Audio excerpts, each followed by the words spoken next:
एक बहुत ही प्यारे से टॉपिक की बात कर लेते हैं। वो है हमारे पास cell and its internal resistance. Cell क्या है? अच्छा, बैटरी वर्ड तो सुना होगा ना। Battery is basically combination of cell.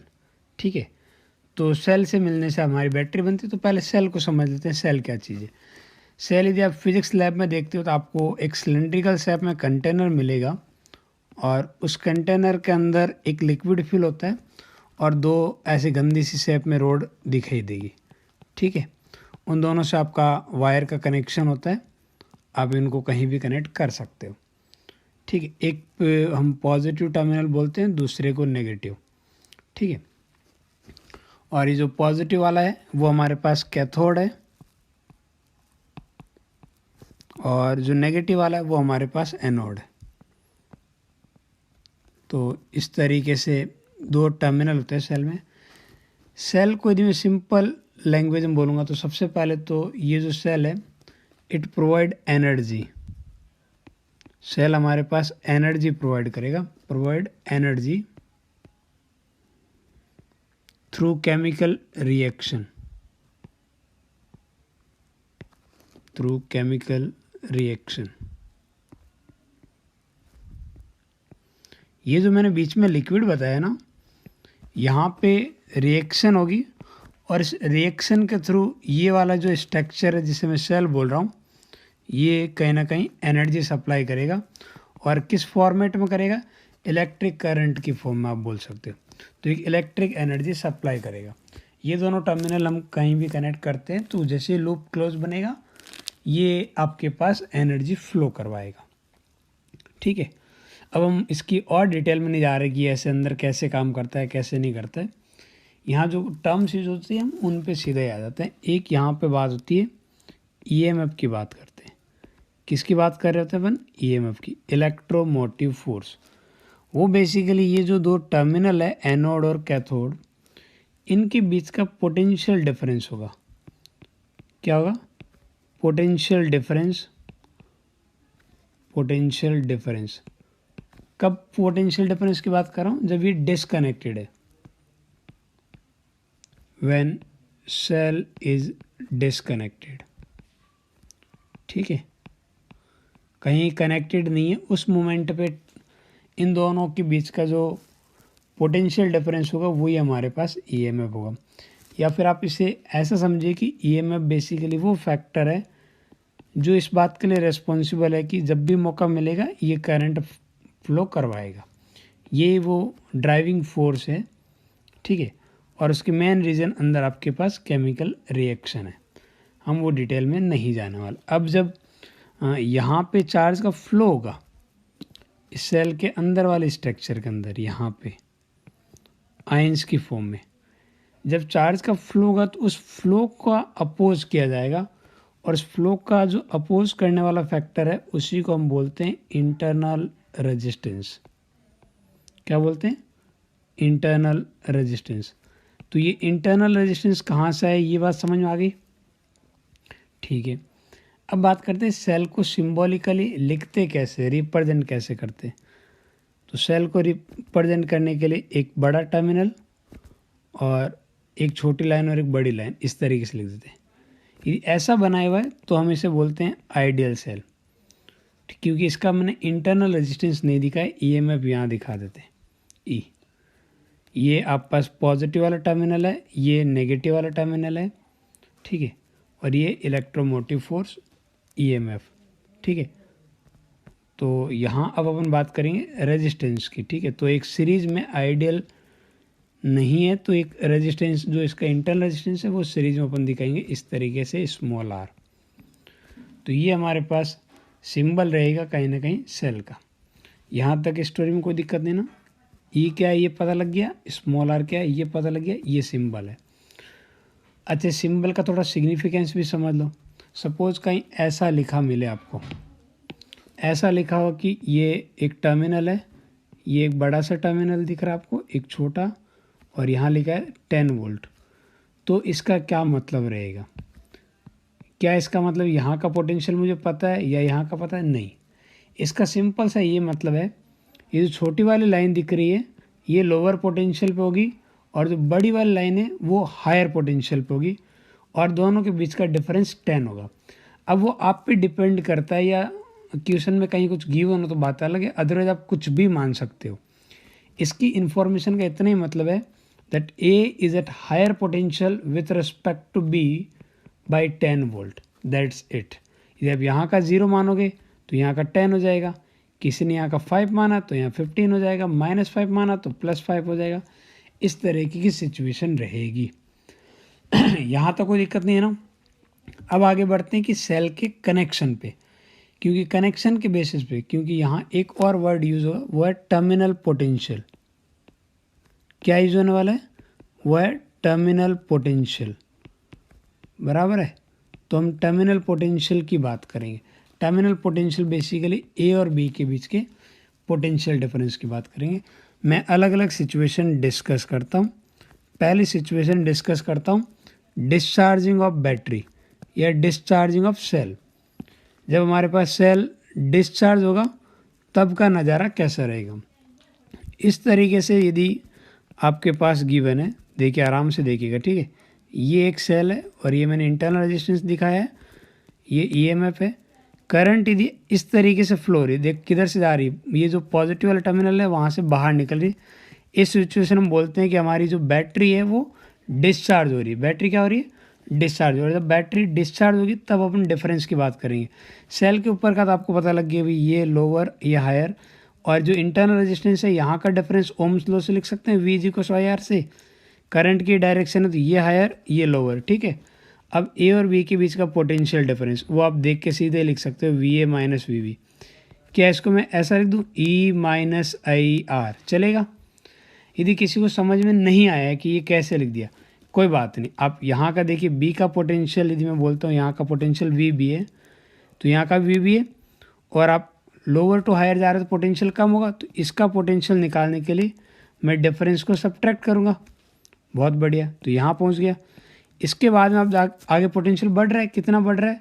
ई से बढ़ गया तो कहाँ पहुँच गया? ए पे, तो ये आ गया वी ए। इसी को रीअरेंज करो, ये मिल जाएगा, हाँ है ना। तो ये टर्मिनल पोटेंशियल की बात करते हैं, तो terminal potential is less than EMF in the case of discharging of battery. Next situation discuss करते हैं जब बैटरी आपके पास चार्ज हो रही हो। किसकी बात कर रहा हूँ? चार्जिंग ऑफ सेल, ठीक है। जब हमारा सेल खुद चार्ज हो रहा होगा उस मोमेंट पे उसके साथ क्या हो रहा होगा वो डिस्कस करते हैं, ठीक है। तो ये सेल चार्जिंग डिस्चार्जिंग का पता कैसे लगेगा? वो करंट की डायरेक्शन के बेसिस पे हमें पता लगेगा, ठीक है। करंट यदि पॉजिटिव टर्मिनल से अंदर आ रही है तो हम बोलेंगे कि भाई आपका सेल चार्ज हो रहा है, ठीक है। ये सेकंड वाला केस अपन डिस्कस कर रहे हैं। यहाँ पे terminal potential V A minus V B लिखना हो तो आप कैसे लिखोगे? यहाँ देखो करंट ऐसे आ रही है, ये हायर ये लोअर, ये दोनों की पोलैरिटी एक ही सीक्वेंस में आ रही है, तो मैं इसे लिख दूँ ई प्लस आई आर। फिर भी किसी को दिक्कत है, इस तरीके से आप एक बार लिखो, आपको और बढ़िया तरीके से पता लग जाएगा। लास्ट हम बात करते हैं जब थर्ड वाला केस है, वैसे हम ये पहले ही डिस्कस कर चुके हैं। जब आप पास सेल डिसकनेक्टेड हो, कहीं कनेक्शन नहीं किया हुआ है, उस मोमेंट पे क्या होगा? यानी कि जब करंट जीरो होगी तब क्या होगा? जब करंट जीरो होगी तो रेजिस्टेंस पे पोटेंशियल डिफरेंस नहीं आएगा, हाँ है ना। तो यहाँ इंटरनल रेजिस्टेंस है लेकिन इंटरनल रेजिस्टेंस पे पोटेंशियल डिफरेंस नहीं रहेगा, तो उस मोमेंट पे आप टर्मिनल पोटेंशियल कहीं ना कहीं मेरे पास ईएमएफ के इक्वल आ जाएगा। तो उम्मीद करते हैं कि सेल का जो इंट्रोडक्शन वाला पार्ट है वो आपको समझ में आया है, बराबर। यहाँ तक सेल का डिस्कशन हो गया। अब अपन बात करते हैं कि सेल का जो कॉम्बिनेशन होते हैं उनकी ग्रुपिंग की बात करते हैं, ठीक है।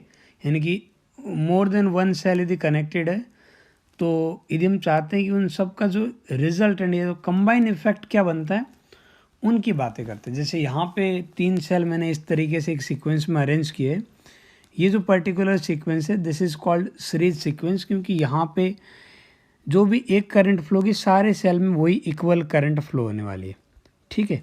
तो मैं बस ये जानना चाह रहा हूँ कि इन सब की जगह यदि मैं एक सिंगल सेल यूज़ करूँ, ठीक है, और उस सिंगल सेल का ईएमएफ क्या होना चाहिए, प्लस उस सिंगल सेल का जो इंटरनल रेजिस्टेंस है उसकी वैल्यू किस तरीके से एडजस्ट की जाए ताकि ए और बी के बीच में यदि ये सिंगल वाले से मैं रिप्लेस करूं तो सर्किट का बिहेवियर चेंज नहीं होना चाहिए, ये फंडामेंटल चीज़ है।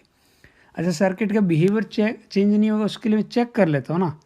एक काम करता हूँ, सर्किट ही बनाना है तो एक बहुत ही छोटा सा सेगमेंट ऐड कर देता हूँ ताकि मैं तुरंत इसके इम्पैक्ट को मेजर कर सकता हूँ। उसके लिए मैं नॉर्मल सा एक रेजिस्टेंस यूज़ करता हूँ, कैपिटल आर, बराबर है। इस कैपिटल आर की यूज़ करने से इस सर्किट में करंट फ्लो होगी। Let's suppose that current is I. और ये जो सिंगल सेल वाला सर्किट है, यहाँ पे भी यदि मैं सेम रेजिस्टेंस यूज़ करूँ और यहाँ पे भी वही करंट फ्लो होने लग जाए तो मुझे इस बात की एश्योरिटी मिल जाएगी कि हाँ, दोनों जो सर्किट है वो सिमिलर है। या फिर मैं ये बोल दूँ कि एक जो अकेला सेल है, इस अकेले सेल ने उसको रिप्लेस कर दिया है या उसके इक्विवेलेंट वर्क कर रहा है। यही बेसिक चीज़ है। एक काम करते हैं, अब दोनों को इक्वेट करने के लिए या दोनों में रिलेशन कैलकुलेट करने के लिए मैं दोनों साइड में किरचॉफ्स वोल्टेज लॉ से इक्वेशन लिखता हूँ। यहाँ यदि मैं इक्वेशन लिखता हूँ फ्रॉम किरचॉफ्स वोल्टेज लॉ, तो इक्वेशन क्या आनी चाहिए, देखो करंट की डायरेक्शन ये है, क्या लिखूँगा, E1 करंट की डायरेक्शन जा रहे हो तो हायर टू लोअर जा रहे हो। E1 को मैं हायर टू लोअर गया, हायर टू लोअर को पॉजिटिव तो आगे वाला भी पॉजिटिव, तो ये हमारे पास रहेगा E1 प्लस आई R1। ठीक है, आई कैपिटल में मैंने कैपिटल वाली यूज़ किया, मैं वापस से कैपिटल लिख देता हूँ। ठीक है, आई R1 आगे प्लस E2 प्लस आई R2 आगे वाला हमारे पास प्लस E3 प्लस आई R3, यही है। और यहाँ भी आप उसी के डायरेक्शन में जा रहे तो प्लस का आई कैपिटल R, ये सब मिलके कितना हो जाएगा, ये सब मिलके हो जाएगा 0। यहाँ तो कोई दिक्कत तो नहीं है। ठीक है, बहुत बढ़िया। मैं इसको थोड़ा सा रीअरेंज कर लेता हूँ तो कुछ ये ऐसा दिखेगा, देखना E1 plus E2 plus E3, इन सबको मैं एक जगह लिखता हूँ। ठीक है, कोई दिक्कत तो नहीं है। और आगे वाले का ये करंट के डायरेक्शन बेसिकली मैंने एज्यूम किया, आप इस बात का ध्यान रखिएगा, कुछ लोगों को वरना बाद में दिक्कत आएगी। ये मैंने करंट की डायरेक्शन एज्यूम की है। ठीक है, और प्लस कैपिटल आई कॉमन ले लेता हूँ तो बनेगा R1 plus R2 plus R3, यही बन रहा है। और उधर जाके माइनस का आई R, कोई दिक्कत तो नहीं है। ये मेरे पास है इक्वेशन 1, कोई दिक्कत तो नहीं यहाँ तक। अब मैं जो सेकंड वाला इक्विवेलेंट वाला सर्किट है, मैं यहाँ पे इक्वेशन लिखना चाह रहा हूँ। ठीक है, मैंने यहाँ भी डायरेक्शन करंट की ये मानी है, तो यहाँ भी इक्वेशन क्या आएगी, यहाँ इक्वेशन आएगी ई इक्विवेलेंट, देखिएगा पॉजिटिव नेगेटिव। यहाँ करंट की डायरेक्शन ऐसी है तो एज्यूम करंट के डायरेक्शन के बेसिस पे लिखा जाता है, इन बातों का ध्यान रखना आपको। तो प्लस का कैपिटल आई R इक्विवेलेंट और ये प्लस का capital I capital R is equal to 0। इसको मैं लिख सकता हूँ E equivalent plus I R equivalent minus के आई R, इक्वेशन 2। अब आप इक्वेशन 1 और 2 को कंपेयर करो। 1 और 2 को कंपेयर करके आप बोल सकते हो E इक्विवेलेंट कहीं ना कहीं किसकी इक्वल जा रहा है, वो जा रहा है E1 plus E2 plus E3, बराबर है। और R इक्विवेलेंट किसकी इक्वल आ रहा है, वो आ रहा है R1 plus R2 plus R3। यहाँ तक स्टोरी में दिक्कत तो नहीं है। अच्छा, कुछ लोगों को यहाँ ये दिक्कत होगी, सर करंट ऐसे नहीं जाएगी, आपने गलत डायरेक्शन मान ली है, करंट तो उल्टे जाएगी। बिल्कुल उल्टी जाएगी। मैं बस ये बताने की कोशिश कर रहा हूँ कि करंट आपने एज्यूम की है और आप किधर भी एज्यूम कर सकते हो, वो आपका हक है। समझ रहे हो ना। मुझे बस अभी इक्विवेलेंट कंपेयर करना था कि वो कौन सी क्वांटिटी किसके बराबर आएगी। उस केस में कोई फ़र्क नहीं पड़ता आप डायरेक्शन किधर एज्यूम कर रहे हो। आप जब एग्जैक्ट करंट की डायरेक्शन कैलकुलेट करने जाओगे, सो नंबर कैलकुलेट करने जाओगे तो ऑटोमेटिक नेगेटिव आ जाएगा, जो तुम्हें ये बताएगा कि आपने डायरेक्शन गलत मानी है। इसलिए जिनको भी अब तक ये लगा ना, बिल्कुल रिलैक्स रहिए, घबराने की बिल्कुल ज़रूरत नहीं, हम है ना यहाँ पे, ठीक है। तो ये हमारा रिजल्ट आया। अब रिजल्ट के रिगार्डिंग कुछ और भी इंटरेस्टिंग बातें अपन और बोलेंगे, ठीक है। अब रिजल्ट आ गया तो फिर क्या इंटरेस्टिंग बातें, रिजल्ट के बाद में बहुत कुछ होता है, ठीक है। वो ये है कि सर देखो ये सब आ गया, 3 है यहाँ पे, तो आपने 3 ऐड कर दिए, 3 से ज़्यादा होते तो मैं उनको ऐड कर देता। सर हमेशा ऐड ही होंगे, सब्ट्रैक्ट तो नहीं होंगे? हाँ बिल्कुल सब्ट्रैक्ट भी हो सकते हैं। फिर वो कैसे पता लगेगा कि ऐड ही होना है कि सब्ट्रैक्ट ही होना है, हम उस पर बात करेंगे। दूसरा फिर ये आर इक्वलेंट पे भी बात आती है, यहाँ पे भी R1 + R2 R3, तो क्या हमेशा ऐड ही होगा सीरीज में? बिल्कुल ऐड होगा। कभी सब्ट्रैक्ट हो सकता है? कभी नहीं हो सकता। आर इक्विवेलेंट की ये वाली टर्म्स ऐसी रहेगी, जितने ज़्यादा होंगे तो आप ऐसा बोल सकते हो जो रिजल्टेंट इंटरनल रेजिस्टेंस है वो सारे इंटरनल रेजिस्टेंस के सीरीज कॉम्बिनेशन के इक्वल रहेगा, ईएमएफ सबके एल्जेब्रिक सम में। अब यदि कोई एक आध सेल की पोलैरिटी उल्टी होती, मान लेते जैसे E3 वाला है, वो ऐसे होने की बजाय E3 वाला ऐसे होता, बाकी सबकी पोलैरिटी दिख रही, ई वाले पोलैरिटी ऐसे होती, तो फिर इक्विवेलेंट कितना था? तो मैं लिखता E1 + E2 - E3, ठीक है, कोई दिक्कत तो नहीं है। सर ये तो बढ़िया बात बता दी आपने कि 2 पॉजिटिव वाले थे, एक थोड़ा अलग दिख रहा था, अलग वाले नेगेटिव ले लिया। नहीं नहीं नहीं, ऐसा बिल्कुल नहीं। यहाँ प्लस और माइनस किस बात पे डिपेंड होंगे कि आप E1 E2 E3 में से किसको पॉजिटिव लेना है, किसको नेगेटिव। उसके लिए भाई इधर आ जाओ, तुमने इक्विवेलेंट डिसाइड किया ना, तुम्हें लगा कि इक्विवेलेंट ऐसा आना चाहिए। इक्विवेलेंट आपने कैसा माना? ए की तरफ हायर पोटेंशियल, बी की तरफ लोअर पोटेंशियल, तो जो जो पोलैरिटी इस इक्विवेलेंट जो आपने एज्यूम किया ना उसके अकॉर्डिंग होगी, उनको पॉजिटिव कंसिडर किया दिया जाएगा, और जो इसके अगेंस्ट में होगी उनको नेगेटिव कंसिडर किया जाएगा, ठीक है। तो जो ए की साइड वाला जिनका भी टर्मिनल पॉजिटिव और बी की साइड वाला नेगेटिव है, उन सबको पॉजिटिव लेंगे इस सिचुएशन में। और यदि मैंने इक्विवेलेंट यहाँ पर चेंज कर दूँ, इक्विवेलेंट में मान लेता है कि चलो इक्विवेलेंट ऐसा आएगा, तो मेरे इस सिचुएशन में E1 E2 E3 सारे नेगेटिव हो जाते हैं, ठीक है। तो ये कभी मत बोलना कि सर ज़्यादा वाले पॉजिटिव, एक आध बच जाएगा वो नेगेटिव। कभी 2 और 2 4 सेल आ गए तो 2 की पोलैरिटी एक जैसी, 2 की एक जैसी, तो इस तरह की घटिया लॉजिक बिल्कुल यूज़ नहीं करने, ठीक है। चलो जो भी मैंने बोला है उन सबको अभी जो पढ़ा है उन पे अपन स्टेटमेंट कंक्लूजन पे आ जाते हैं सीधा ही। तो ये स्टेटमेंट आपको याद रखना है। कंक्लूजन में हम बोल सकते हैं कि यहाँ पे जो रिजल्टेंट ईएमएफ रहेगा वो सारे ईएमएफ के एल्जेब्रिक सम के इक्वल रहेगा, ठीक है।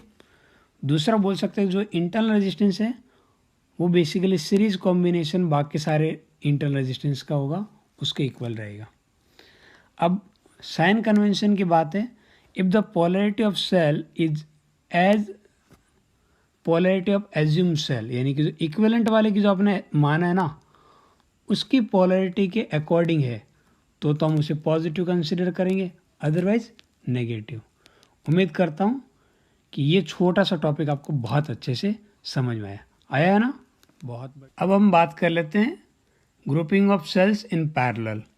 जैसे मैंने यहाँ पे 3 डिफरेंट सेल गिवन है और तीनों के अंदर एक चीज़ कॉमन करते हैं, सबका एक एंड ए पे कनेक्टेड है, दूसरा एंड बी पे कनेक्टेड है, तो इन तीनों पे हमेशा पोटेंशियल डिफरेंस इक्वल रहेगा। तो इस पर्टिकुलर कॉम्बिनेशन को अपन बोलते हैं पैरेलल कॉम्बिनेशन। अब हम बात करें इन सब की जगह एक सिंगल सेल यूज़ किया जाए तो सिंगल सेल का ईएमएफ कितना होना चाहिए और उस सिंगल सेल का इंटरनल रेजिस्टेंस कितना होना चाहिए वो हमें पता लग जाए तो हम बोल सकते हैं कहीं ना कहीं वो वाला पार्ट इन सब का इक्विवेलेंट है, हाँ है ना।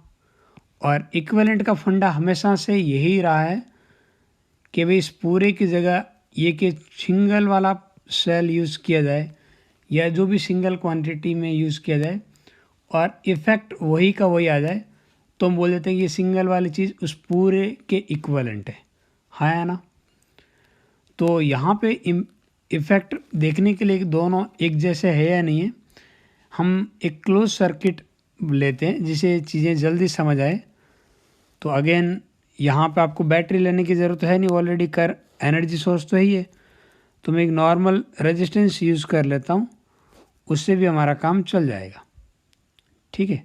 तो मैंने यहाँ पे एक रेजिस्टेंस कनेक्ट किया है, लेट्स सपोज वो रेजिस्टेंस है कैपिटल आर और यहाँ से कैपिटल आई करंट फ्लो हो रही है और इधर से करंट आ रही है I1, इधर से करंट आ रही है I2 और इधर से करंट आ रही है I3। ठीक है, ठीक है। अब थोड़ा सा इस सर्किट को पहले सॉल्व कर देते हैं, क्योंकि उधर वाले में भी मैं सेम बात करूँगा कि यहाँ भी वही रेजिस्टेंस यूज़ किया जाए और उतनी ही करंट फ्लो होने लग जाए, तो हम बोल देंगे कि दोनों आपके पास सर्किट इक्विवेलेंट है और ये सिंगल सेल इन तीनों सेल के इक्विवेलेंट काम कर रहा है। बराबर है। इधर तो चीज़ें बहुत आसान है, मैं सिंगल एक ही स्टेटमेंट लिख सकता हूँ, इन सब में रिलेशन निकालना तो प्लस माइनस, और ये आपस करंट के डायरेक्शन मैंने एज्यूम किए। तो यहाँ करंट देखना बी टू ए की तरफ आ रही होगी तो ये पॉजिटिव ये नेगेटिव होगा। ऊपर वाला सेल डिस्चार्ज हो रहा है तो आप सीधे लिख सकते हो फ्रॉम किरचॉफ्स वोल्टेज लॉ, मैं ऊपर वाले पार्ट में लिख सकता हूँ E equivalent minus I R equivalent. ठीक है, और इधर आप पास ये हायर पोटेंशियल ये लोअर। ठीक है, आप लोअर टू हायर जा रहे हो तो अगेन माइनस के अंदर I capital R is equal to 0। आप चाहो तो इस पार्ट को ऐसा भी लिख सकते हो दैट ई इक्विवेलेंट। ठीक है, और ये वाला जो पार्ट है ना, कौन सा वाला पार्ट की बात कर रहा हूँ, इस पार्ट की बात कर रहा हूँ, इस पार्ट को मैं उधर भेजता हूँ तो ये मेरे पास बनेगा आई आर इक्विवेलेंट और ये वाला पार्ट जाके बनेगा आई आर बनेगा ना। आई को मैं साइड में ले लेता हूँ और कैपिटल आर को एक काम करता हूँ, नहीं एक काम कर, इस वाले पार्ट को भेजता हूँ उधर, थोड़ा सा कॉम्बिनेशन ज़्यादा बढ़िया दिखेगा, ऐसे भेज देता हूँ। ये बनेगा ई इक्विवेलेंट और इस आई आर को एज इट इज उधर वाले को भेजता हूँ तो आई और स्मॉल आर इक्विवेलेंट को नीचे भेज देता हूँ। तो ये स्टोरी देखेगी इक्वेशन नंबर 1 में पहले सर्किट से देखता हूँ। अब पहले वाले सर्किट को देखना सॉल्व कैसे करता हूँ। आप केवीएल किरचॉफ्स करंट लॉ से भी कर सकते हो, वोल्टेज लॉ से कर सकते हो, आपकी मर्जी। मैं इसको पहले यूज़ करता हूँ फ्रॉम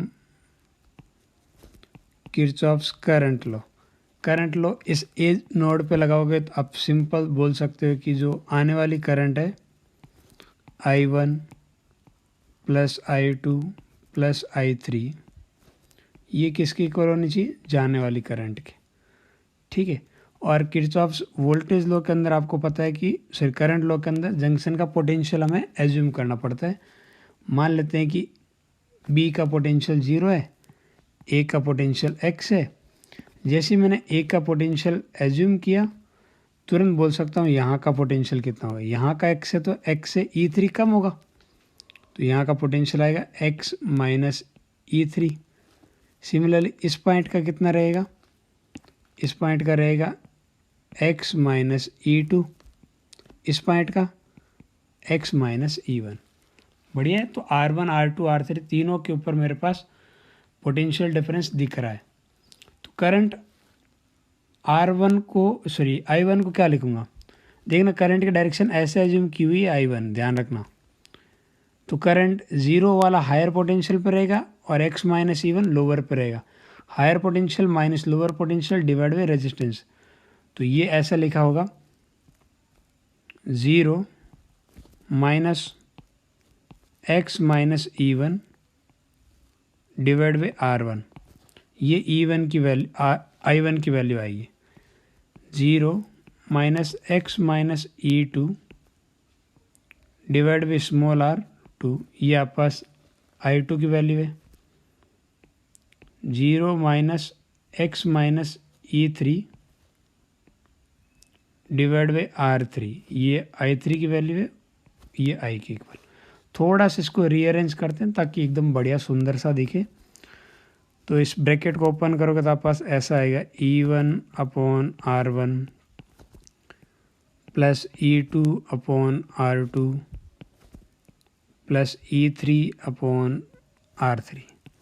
ठीक है, और दूसरे पार्ट के अंदर x कॉमन आ जाएगा और जो अंदर पार्ट बचेगा वो बचेगा 1/R1 plus 1/R2 plus 1/R3। और ये किसकी इक्वल आ गया, आई की इक्वल। कोई दिक्कत तो नहीं है।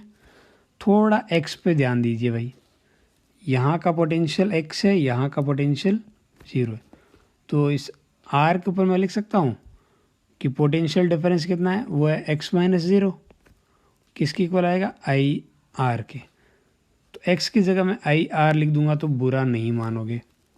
तो ये पूरा पार्ट ऐसे देखिएगा, E1/R1 plus E2/R2 E3/R3, x की जगह capital I capital are, 1/R1 plus 1/R2 plus 1/R3, ये आई की इक्वल इक्वेशन नंबर 1।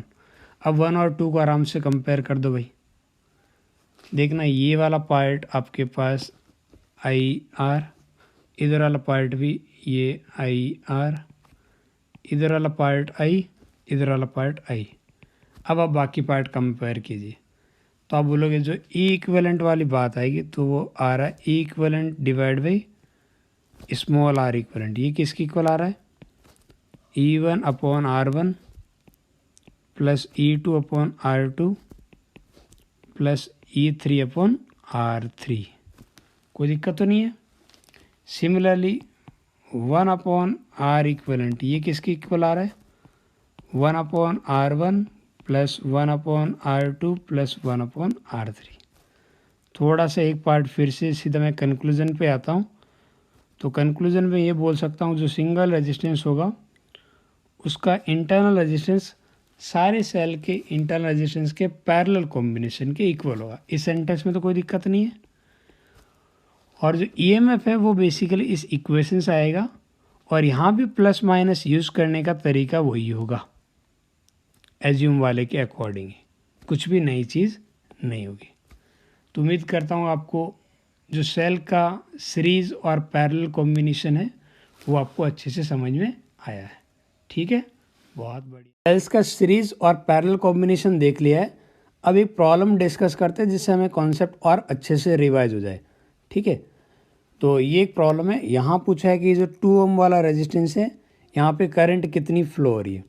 यहाँ करंट फ्लो के लिए मैं एक काम करता हूँ, ये जो 3 सेल है ना, इन तीनों को एक सिंगल सेल से फाइनल में रिप्लेस करना चाह रहा हूँ। ठीक है, तो मैं 1 बाय 1 धीरे धीरे सर्किट को छोटा कर रहा हूँ। सबसे पहले मैं इन दोनों सेल की बात कर लेता हूँ। क्या ये दोनों सेल पैरेलल में नहीं है, तो इन दोनों सेल की जगह मैं एक सिंगल सेल यूज़ कर सकता हूँ। तो मेरी प्रॉब्लम कुछ ऐसे दिखेगी। ये 2 ओम का रेजिस्टेंस है,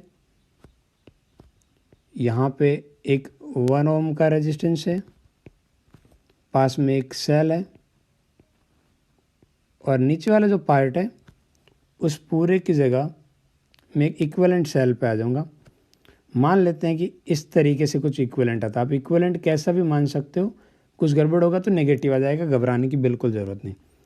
लेट सपोज इक्विवेलेंट ये है और इसका equivalent internal resistance R1, EMF equivalent E1, internal resistance R1। तो इन दोनों सेल, ये दोनों सेल पैरेलल में, तो आपको पता है कि पैरेलल के अंदर जो इक्विवेलेंट रेजिस्टेंस आता है इंटरनल वाला, वो दोनों रेजिस्टेंस के पैरेलल कॉम्बिनेशन की इक्वल आता है। तो 3 और 6 का पैरेलल कॉम्बिनेशन देखेंगे तो कितना आ जाएगा, 2। तो ये वैल्यू पता चल गई 2। और इक्विवेलेंट ईएमएफ का क्या होता है, equivalent EMF upon equivalent internal resistance is equal to E1/R1 plus E2/R2। इस तरीके का फॉर्मूला होता है।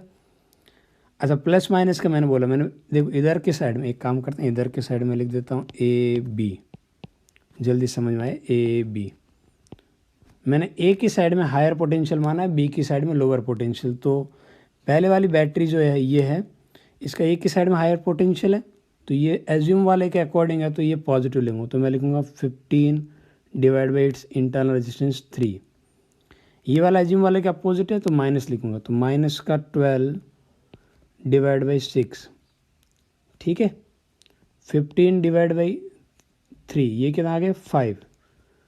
12 डिवाइड बाई 6, तो ये आ गया 2। तो ये आ गया E1/2।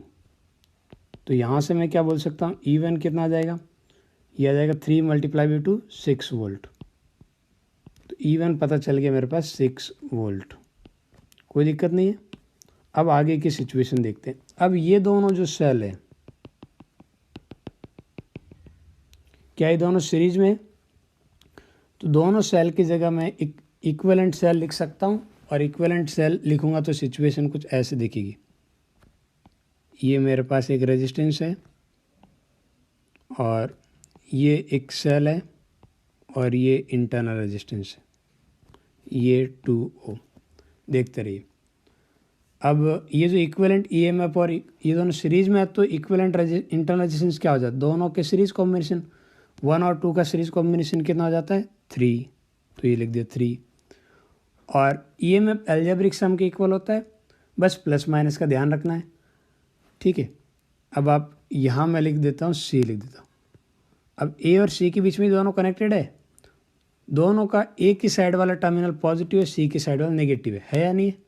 और इक्विवेलेंट भी मैंने वैसे ही माना तो दोनों सीधे ऐड हो जाएंगे। तो 6 और ऊपर वाला ये था हमारे पास 4, 6 और 4 ये मिलके कितना हो जाएंगे? 10। तो ये मैं लिख दूँगा 10, कोई दिक्कत तो नहीं है।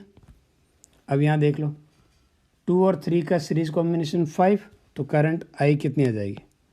करंट आई को मैं लिख सकता हूँ 10 डिवाइड बाई 5, तो 2 एम्पियर, ठीक है। इस प्रॉब्लम से बस मैं ये समझाना चाह रहा हूँ कि इक्विवेलेंट सेल में इक्विवेलेंट कैसे निकालते हैं, बहुत आसान है। भले आपको फॉर्मूले थोड़े एक से कॉम्प्लिकेटेड दिख रहे हो या लग रहा हो कि बहुत वक्त लगेगा, तो ऐसा बिल्कुल नहीं है। सिंपल से क्वेश्चन होंगे, फटाक से आंसर आएंगे, ठीक है।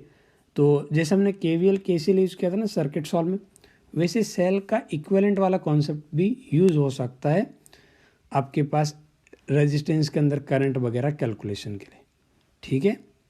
उम्मीद करते हैं ये एग्जाम्पल आपको बहुत बढ़िया से समझ आया।